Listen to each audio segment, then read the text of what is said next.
Hello everyone, this is Soviet Bear, and right now I'm going to make a video about a comment on the internet. You know, it's a very good comment, and many of you may say that might think that right now, Bear, don't waste your time by making videos about some people's comments. But I think this comment I'm going to read to you right now, I think it is worth it. It's worth of making a video. So I came across this comment on the top 10s website, which is is a collection of the top 10s made by people and people vote. The topics of these top 10s are different.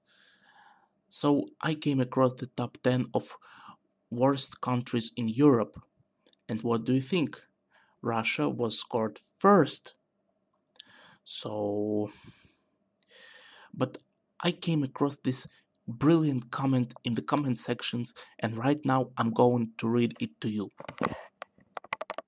So let's go to this the top 10 worst countries in Europe.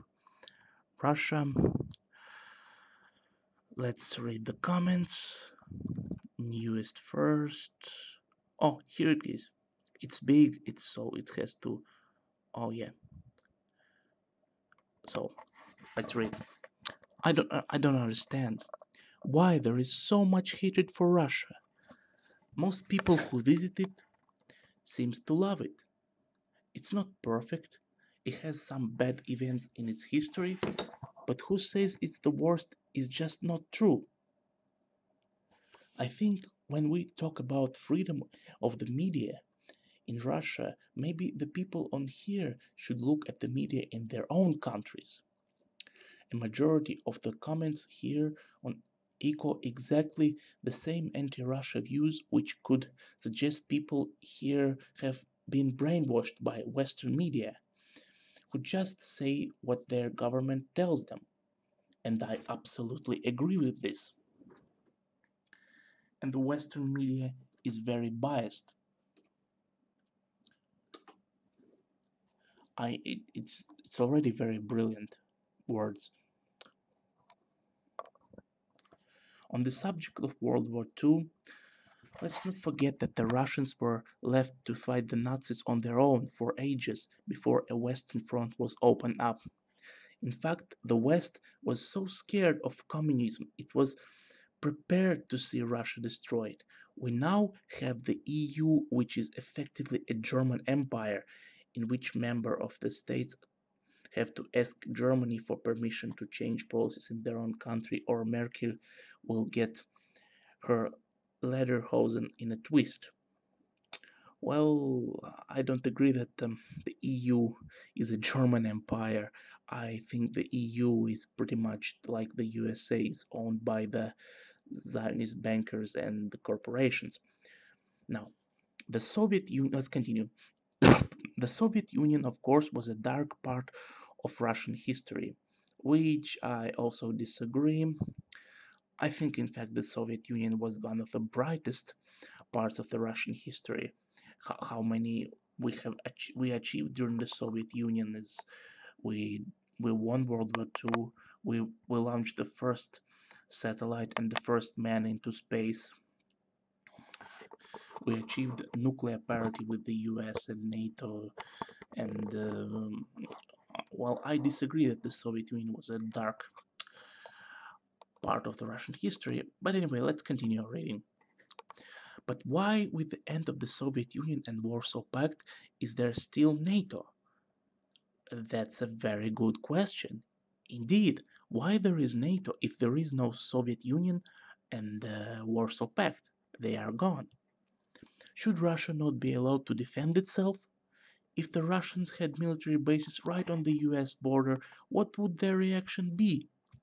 I don't believe the US would just accept it, and she used the wrong of word accept instead of accept. But anyway, the Ukraine conflict is presented as a Russian invasion in the Western media. This is just not true. Yeah. Why would Russia invade a country it was already allies with? Is there no common sense? Well, actually, Ukraine is officially a non-aligned country, so it is in their constitution that Ukraine is a non-aligned, it's non-aligned status. But anyway, the reality of the Ukraine crisis is NATO expansion gone too far, and I absolutely agree with that. NATO, led by the US, initiated a coup in the capital city of Kiev, ousting the president Yanukovych and replacing him with a pro-Western puppet government, who would allow for the expansion of NATO and exploitation of the population by big business.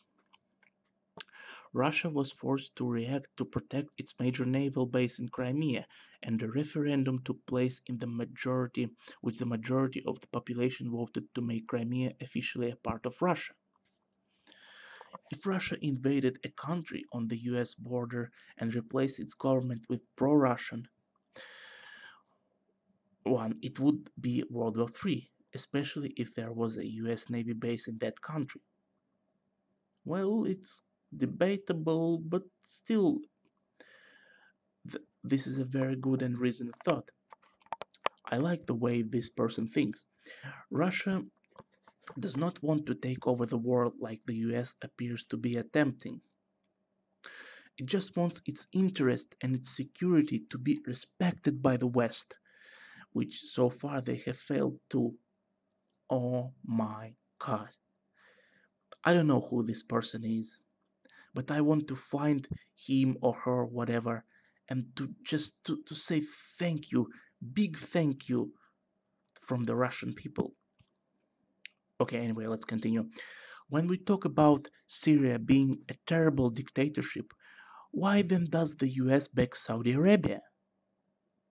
Yeah, they carry out all sorts of horrific capital punishments on people just for practicing another religion.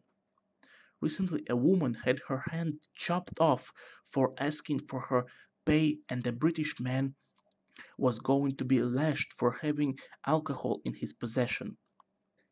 The US also backed Israel, which has suppressed the Palestinians for years.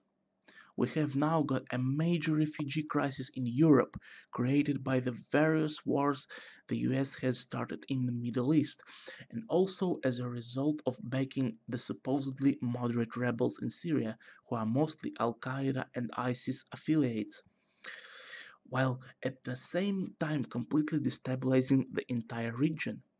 We now see the US taking a policy of containment with China as well, despite moving most of their industry out there and leaving their population in poverty in the name of globalization, which is failing miserably. And trying to encourage other countries to build up defenses against them almost as if they want World War III. Only the other week they sailed warships through Chinese territorial waters in openly antagonistic act. I think the majority of people on here need to get their facts straight and have some sense, which is a very good advice for all of the Western people. No one claimed that Russia was perfect, but to pretend it's so much worse than anywhere else in the world is completely ridiculous. The people on here claiming that Russia is full of drunks and racists are completely wrong. Education in this country is actually very good as well. I think it is very sad that so many people on here have these very prejudiced views, perhaps because of their poor education in Western countries. The point of this site is to give reasons that are actually valid and backed by fact. Obviously, some people here are confused and not mature enough to participate in a sensible debate, but instead come out with childish comments based on stereotypes.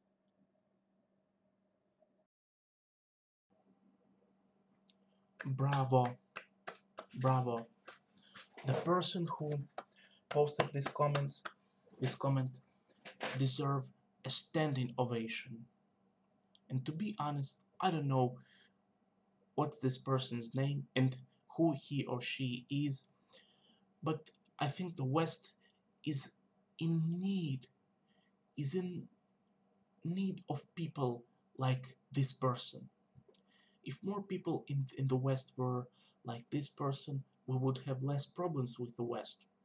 The people who at least try to understand Russia, its complicated history, and its complicated society. So I'm not trying to shame you. I'm not trying to be rude to you. I'm just calling on upon all of you to think with your own head. Don't just blindly believe everything your media says to you.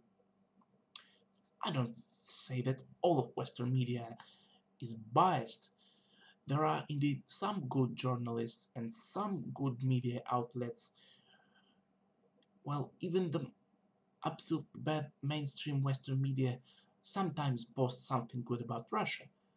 But this is but my appeal is not to the media, it's to the people.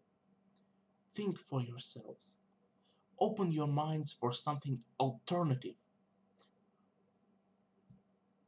Listen to my channel and to channels like Morris 108 and Joaquin Flores. Don't just blindly believe everything that your government, your media trying to tell to you. Well, that is all, guys. Peace. Soviet Bear out.